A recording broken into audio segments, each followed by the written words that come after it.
Welcome to the Deep Dive, the show that extracts the most important nuggets of knowledge from complex sources. Today, we are tackling a really critical high-stakes topic. It's one that sits right at the heart of modern European democracy.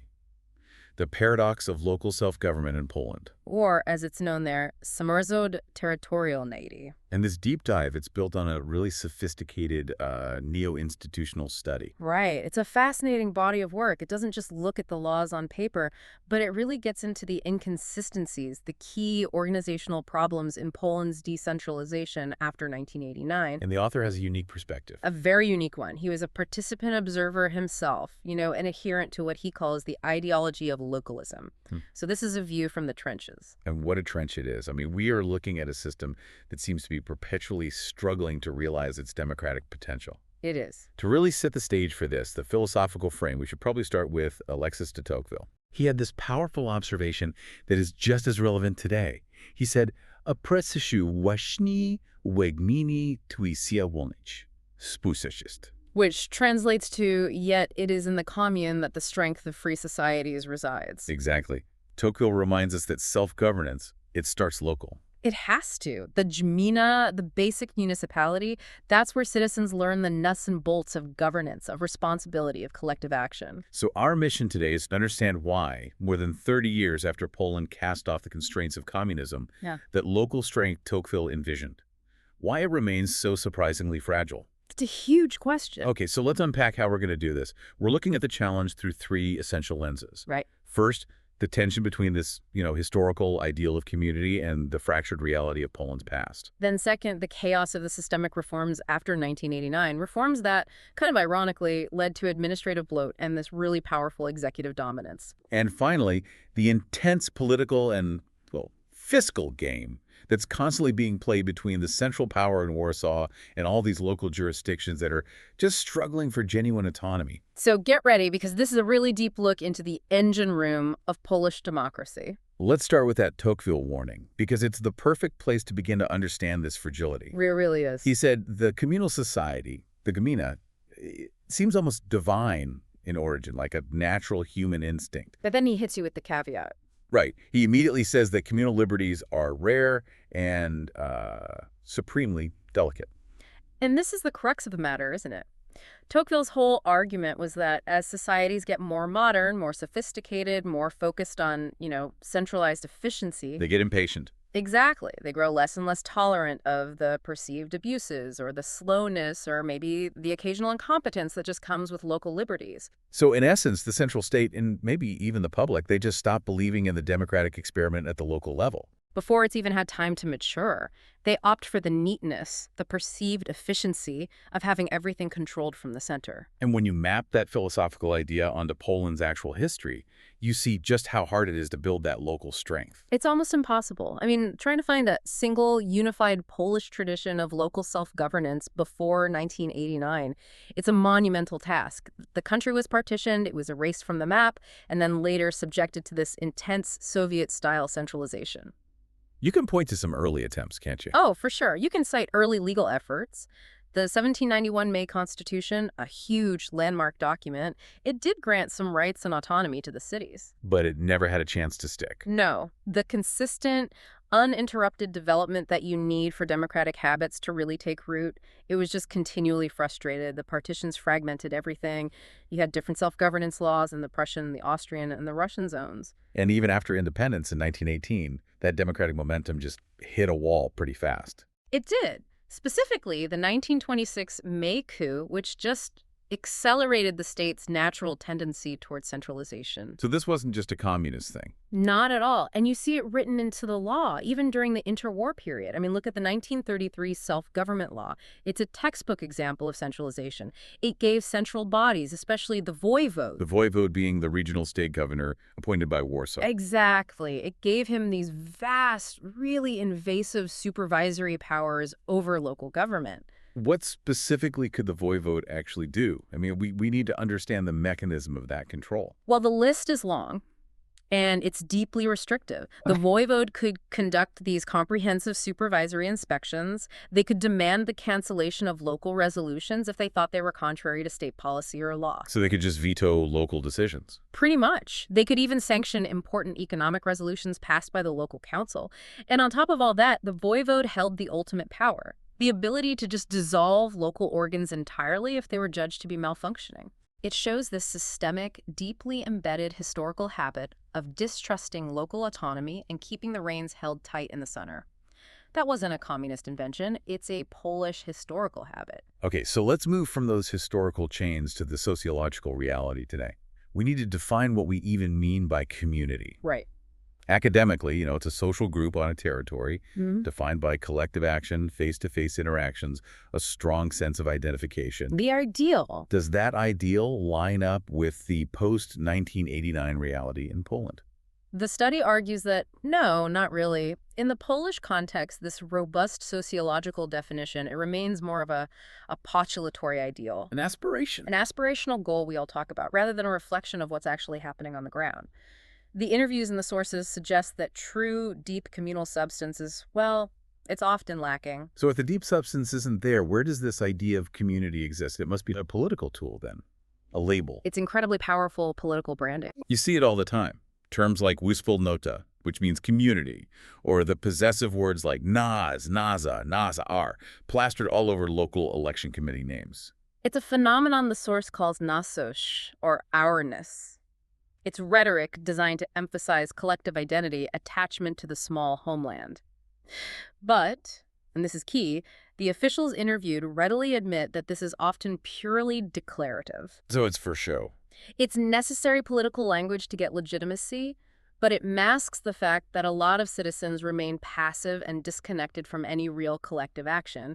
It creates this aura of unity that doesn't really hold up. Yeah, and this sounds like it feeds directly into that false consensus effect we talked about, where local politicians, the councilors, the radni are living in a kind of bubble. Exactly. The local political class, the radni, the executive, they're highly active, they're engaged, they share this ideology of localism, they live in a social ghetto of like-minded political actors. And because they're always talking to each other. They reinforce their own views.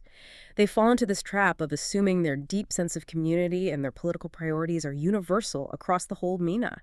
It creates this dangerous illusion of unity, and it blinds them to the apathy of the vast, passive majority they're supposed to represent. And that lack of a unified social fabric, it also connects back to geography, doesn't it? Specifically, the long shadow cast by the partitions. This is a crucial area of analysis. The study drew heavily on Jay Borkowski's research into these regional differences in civic engagement. And what did he find? Well, his findings showed that regions corresponding to the former Prussian partition, Wielkopolska, and the former Russian partition, Kongresoka or Congress Poland, were actually pretty average in terms of satisfaction with local government. But the key difference was in their capacity for civic action. Precisely.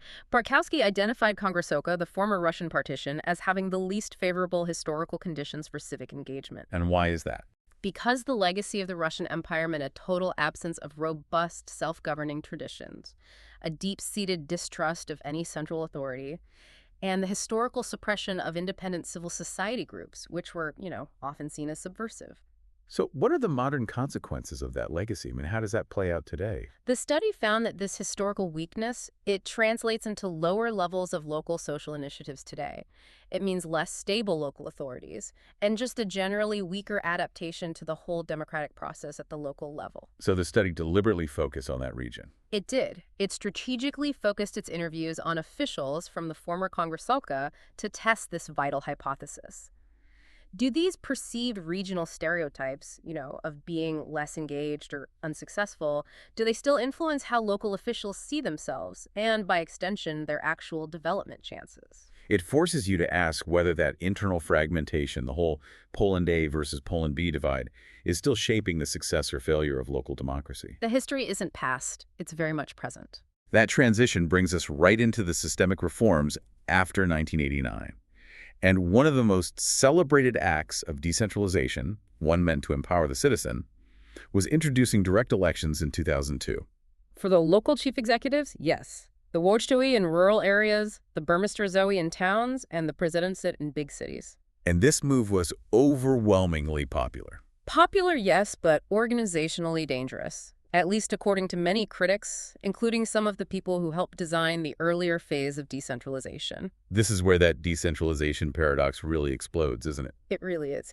The move was supposed to make leaders more responsive, but the unintended consequence was the concentration of massive power in the executive office. And it severely weakened the representative council, the Rete Grimini. How exactly did direct election weaken the council? They're still the legislative body. It completely shifted the source of legitimacy. Before 2002, the council chose the executive. After 2002, the executive got his or her own popular mandate directly from the people. And there was no real way to get rid of the midterm. Exactly. The mechanism lacked a feasible or simple recall procedure, so the executive became practically irrevocable during their term. They no longer owed their job to the council, they only owed it to the voters. So you have an executive who is effectively immune to midterm scrutiny, and the council loses its main control function. That sounds like an open invitation for reduced accountability and increased corruption risk, which is exactly what the critics feared. It was the fear that this concentrated power would breed unaccountability. But the study, it provides some fascinating counter-evidence by looking at the Powit level. The county level, right, the tier just above the basic women in a municipality. Or that's the county level where the chief executive, the starosta, is still chosen by the council, not by direct election. Right. So if the critics were correct that a direct popular mandate leads to more problems, we should see significantly fewer irregularities or corruption risks in the counties. But that's not what the data shows. No. The source notes there is no statistical evidence to suggest that the Powiotti have a better record when it comes to managing irregularities or corruption compared to the directly elected municipalities. That raises a huge question about Polish political culture. If changing the accountability mechanism doesn't significantly impact corruption rates, what does that tell you? It suggests that the underlying political culture, or maybe the strength of internal social control and media scrutiny, might be more decisive than the specific legal mechanism you use to choose a leader. The political game transcends the formal rules. It seems to. In both systems, local media and the opposition are often weak. And if the executive is delivering results, the public tends to overlook the institutional flaws. Okay, let's shift to another source of systemic chaos. The political move to consolidate Warsaw's governance structure in 2002. This was a critical case study in centralization disguised as efficiency. It was a fascinating and highly politicized move. The key action was liquidating the self-governance status of the surrounding communes, the Wionusek, or the Wreath, and consolidating them into one single massive city entity. And there was a financial motivation for that, right? A big one. It was justified partly by a pragmatic financial goal.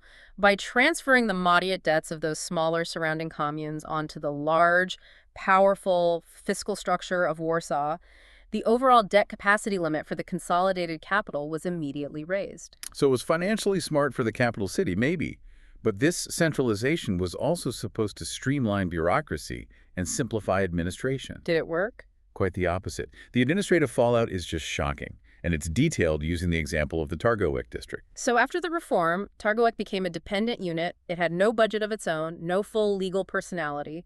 It should have required less administrative effort. Instead, the number of administrative staff there surged by a massive 60%. 60%. From 142 employees in January 2007 to 225 by August 2010. 60% bloat in just 3.5 years. That is utterly self-defeating. Why would a district with reduced power need so many more people? The official justification pointed to objective circumstances, mainly new tasks imposed by the central government, things related to implementing EU funds, new reporting requirements. But the source notes the deep irony here. The former fully self-governing commune of Warsaw-Targowiec, which had full competencies, its own budget, its own legal personality before 2002, it functioned efficiently with about 200 employees. And the new, dependent district with less authority required more staff.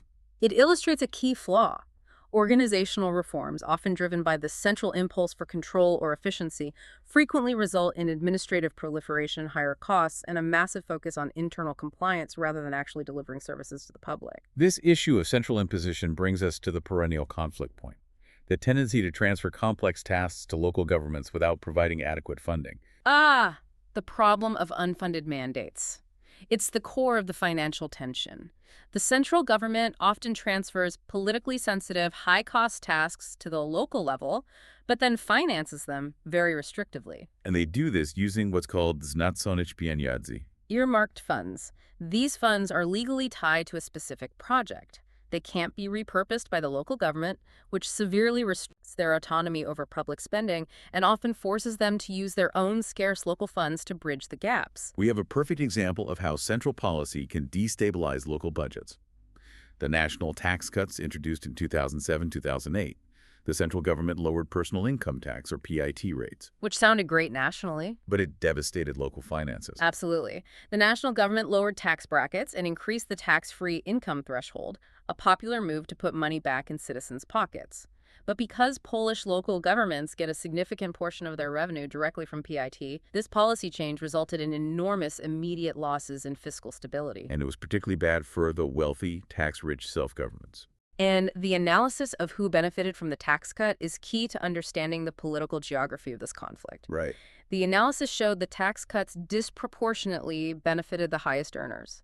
So a national teacher earning, say, 3,000 PLN gross might save 341 PLN a year. Okay. But a ministry director in Warsaw earning 7,000 PLN gross would save 3,269 PLN a year. 10 times as much. And since Warsaw has the largest concentration of high-earning professionals, it suffered the most significant budget losses because its primary revenue source got hit the hardest. this immediately connects to the concept of genosko.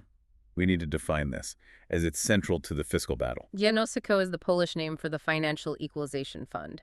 It's named after Janosik, the legendary figure, sort of like Robin Hood, who stole from the rich and gave to the poor. And structurally, It's a mechanism where financially stronger self-governments, the wealthier cities like Warsaw or Poznan, have to transfer a portion of their local tax revenue to a central pool, which is then redistributed to financially weaker, often rural municipalities. so Warsaw gets penalized twice.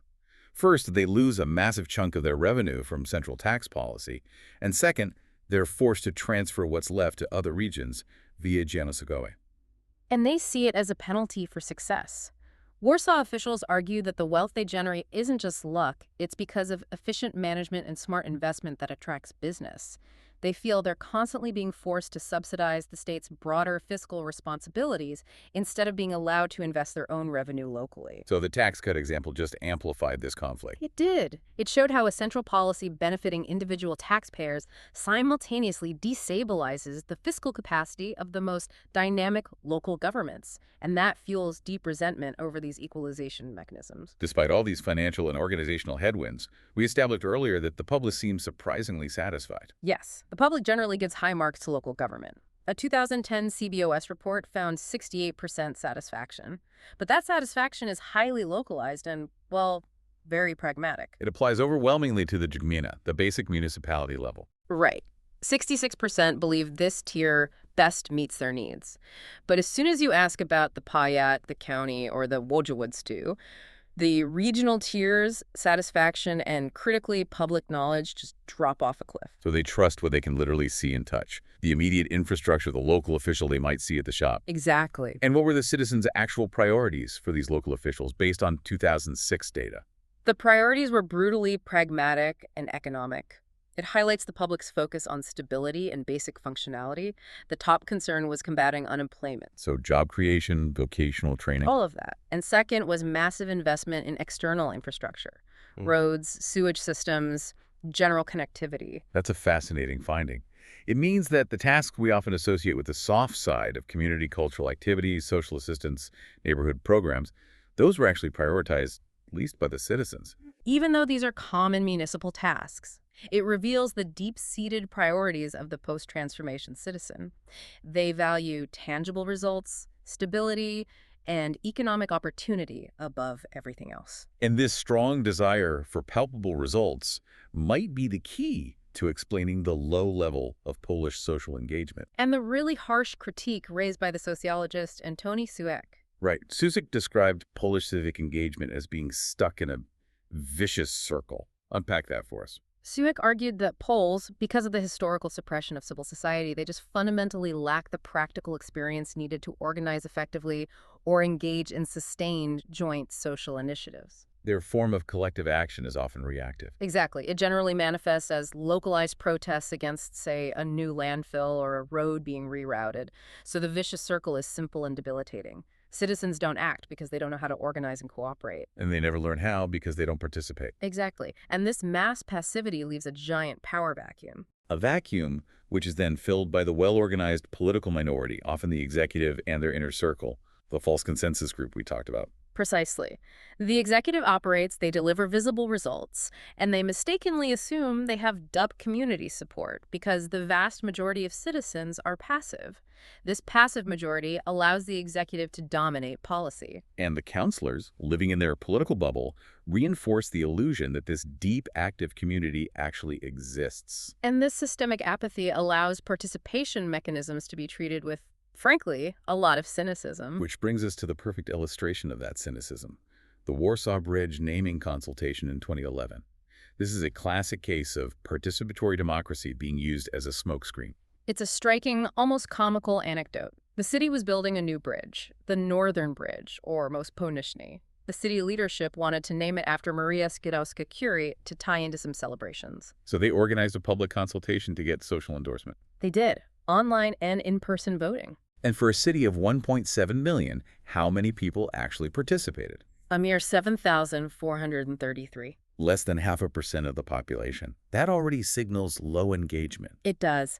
But here's the critical part. Of those few who did vote, an overwhelming 80.2% voted to keep the pragmatic, functional name, most Ponitny. They wanted a name that indicated geography, not a historical tribute. So the public spoke clearly. What happened next? The city's executive, President Hanna Gronkiewicz-Waltz, decided the consultation was a failure because it didn't align with her preferred political outcome. So she just ignored it. Completely. Despite the clear preference of the active participants, she pushed the city council, where her political coalition had majority, to approve the name Maria Skłodowska-Curie. The results were totally overridden.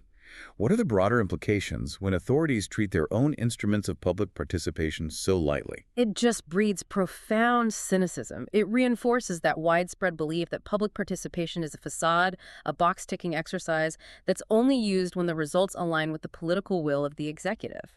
And if the results don't fit, they're ignored.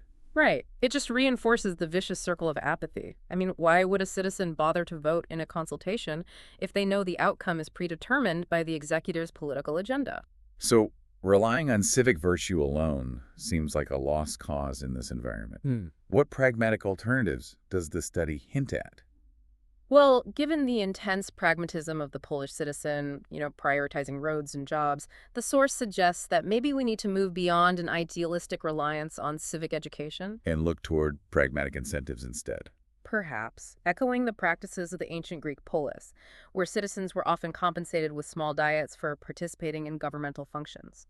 If people are isolated or too focused on economic stability, maybe a small financial incentive is necessary to activate them and begin teaching the habit of cooperation rather than just waiting for an abstract sense of public duty to materialize. This issue of public pragmatism leads us to a fascinating and, frankly, a deeply controversial ethical question about accountability. Especially for those powerful, dominant executives. Right. The source introduces a philosophical concept rooted in Hegel's thought. Can an immoral public official satisfy collective needs better than an ethical one? This is Hegel's Chamberlain critique in action.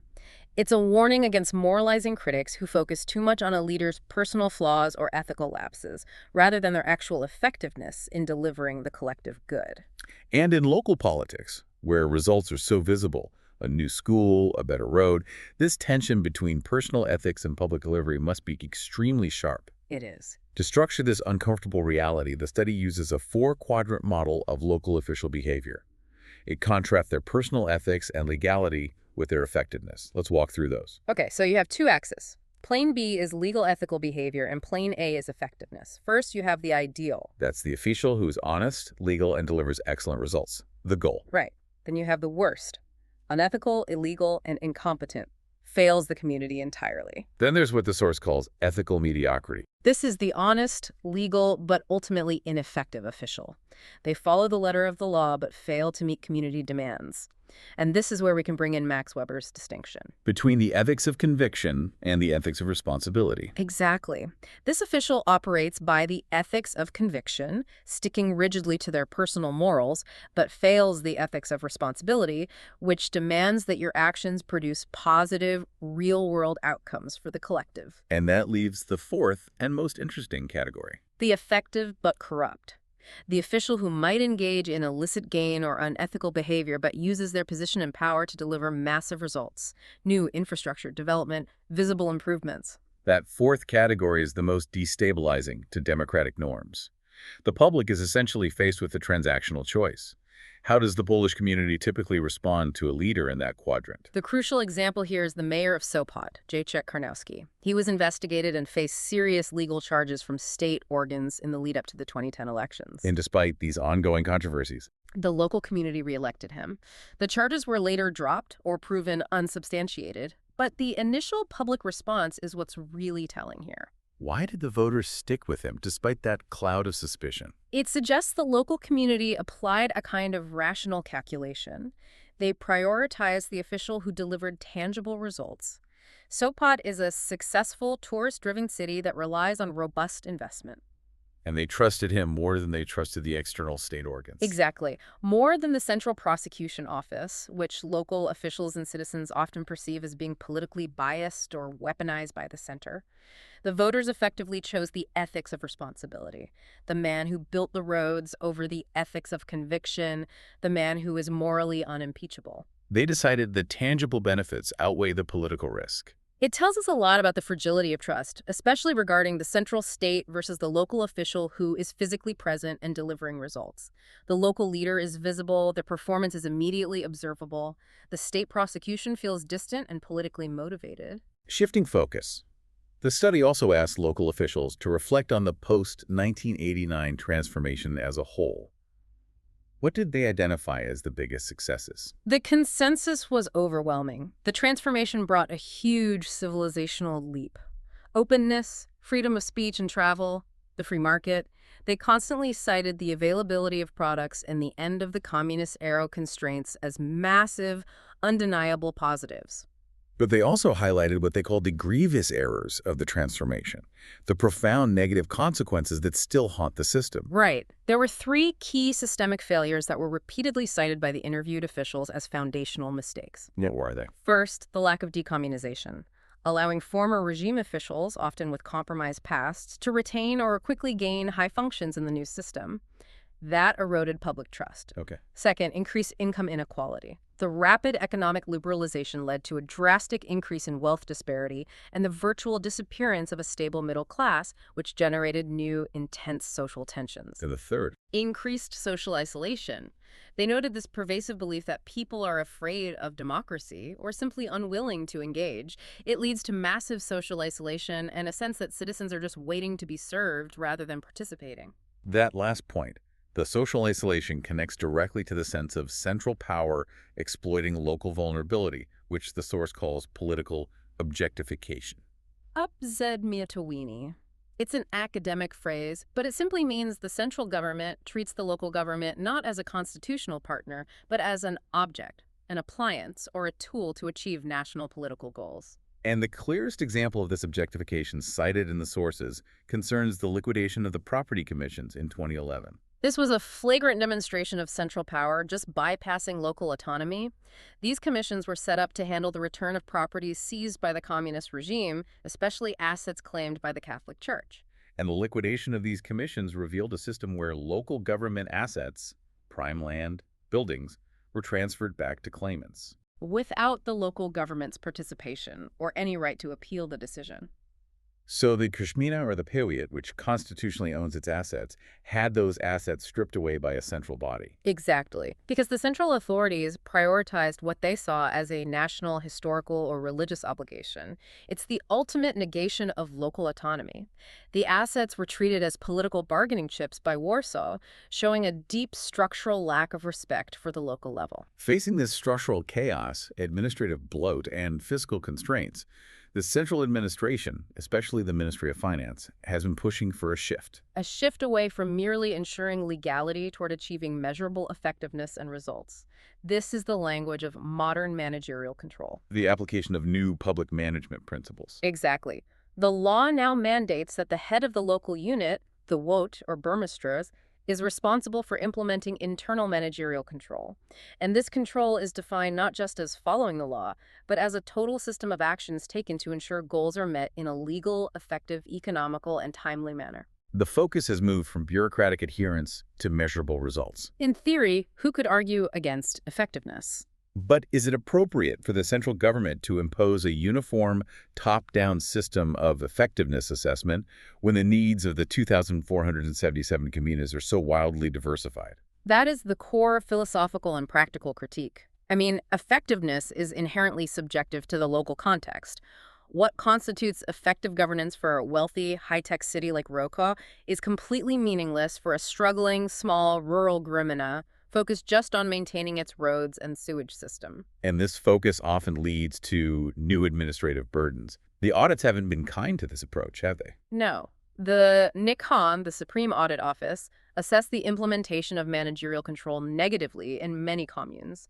And what's particularly problematic is that many communes were audited negatively, even though they were often following only non-binding guidance documents issued by the Ministry of Finance, not formal statutory law. So local officials are forced to implement these complex managerial requirements, sometimes leading to new hires and more bloat, and then they're audited negatively for failing to follow non-statutory central guidelines. It sounds like a perfect bureaucratic trap. It does. It focuses local energy on compliance and paperwork rather than citizen service. It creates a system of tick-box compliance where the fear of the central auditor is the primary driver of behavior. The push toward professionalism is vital, but when it's coupled with unfunded mandates and excessive central expectations, it just becomes another subtle instrument of central control. Given the executive dominance and the constant pressure from the center, the study suggests that the local councillor, the Radni, holds the primary democratic legitimacy as the closest link to the citizenry. But their role seems structurally marginalized. It is marginalized by the power of the directly elected executive. The study concludes that strengthening the Radni's position is essential for rebalancing local power. The councillor provides the most accessible, direct form of social control outside of an election every 4 years. They are the true legislative check. So the source proposes two systemic changes to dramatically enhance the councillor's representation and legitimacy. Let's look at the first, increasing their visibility and accountability to their immediate neighbors. The proposal calls for increasing the total number of councillors while simultaneously and dramatically reducing the physical size of the electoral districts. So the councillor is better known and more directly controllable by their immediate community, their street, or their neighborhood block. Exactly. Currently, even in large cities, a single councillor can represent tens of thousands of people. Making districts smaller guarantees that the Radni is truly accountable, not to some large abstract area, but to people they know and interact with regularly. And the second proposal addresses compensation and activity. It moves toward tying their payment, their stipend or diet, to verifiable engagement. This is the pragmatic response to the political apathy we were just discussing. The idea is to actualize the councillor stipends. The payment shouldn't be treated as a form of earnings, and it shouldn't just be tied to signing an attendance list at formal sessions. Instead, payment should be directly linked to active, demonstrable engagement. Like conducting regular consultation hours, attending mandated meetings with citizens, verifiable public outreach. This ensures the stipend incentivizes genuine, consistent public work and helps break that false consensus bubble by forcing the Radni to interact with the passive majority. Let's conclude this analysis by summarizing the key enduring problems the study identifies, the structural tensions that necessitate systemic change if Poland wants to achieve true local autonomy. The transformation is clearly an ongoing, conflicted process. The study isolates 4 core problems that constantly impede democratic organization. First is legal ambiguity. Right. The persistent failure to legally define the fundamental status of Fegwazod. Is it primarily a legal institution granted by the state, or is it a natural territorial community with inherent rights? This ambiguity allows the central government to impose controls. Second, financial stress from unfunded mandates. The constant transfer of high-cost, difficult tasks from the central level to the local level without adequate non-earmarked funding. Third, persistent distrust. The deep structural lack of trust and cooperation between the central government administration and local government units, leading to objectification and political interference. And fourth, executive dominance. The uncritical adoption of direct elections in 2002 led to the structural marginalization of the Legislative Council by this powerful, virtually irrevocable executive. These four tensions collectively demand fundamental systemic reform. This deep dive has revealed a Polish local governance system caught in a powerful, seemingly endless tug of war. It really has. On one side, you have the democratic aspiration, that Tocquevillian ideal of local autonomy, fueled by the ideology of localism. And on the other, the heavy hand of centralizing tendencies, rooted in history and reinforced by this pragmatic, modern managerialism. And the conflict plays out constantly over money, over organization, and over the true, authentic meaning of political participation. The central flaw remains the weakness of social capital, the passivity of the majority. That apathy creates a massive space for power to concentrate. And as the sources show, this dynamic often results in the powerful, sometimes charismatic executive dominating policy and treating participatory mechanisms as a mere facade. Which leads to a persistent dilemma, where the need for stable, professional public service delivery and the need for accountability often clash head-on. And that clash forces the citizen into a high-stakes, pragmatic choice. We've seen multiple examples, most clearly with the Sopot mayor, where citizens actively re-elect effective local leaders despite ethical or legal controversies. It suggests that for many citizens, the visible, tangible results, the roads, the schools, the functional infrastructure delivered by the executive, are prioritized over the ideological purity or legal impeccability of their leader. We established that Weber's ethics of responsibility, the leader who delivers results, often triumphs over the ethics of conviction, the leader who is morally unimpeachable. The transformation has created a system where stability and visible development are paramount. So here is the final provocative thought for you to mull over. If the Polish citizen consistently prioritizes the functional delivery of public goods over the democratic process of holding the executive fully accountable, what does that tell us about the foundational values of Polish local democracy today? And more importantly, if citizens are willing to accept potential ethical compromises in exchange for stability and development, are they tacitly admitting that central state organs, like the prosecution or the audit office, are less trustworthy or effective than the local leader they know and can see? And what price, in terms of long-term democratic health, are they ultimately willing to pay for that desired stability?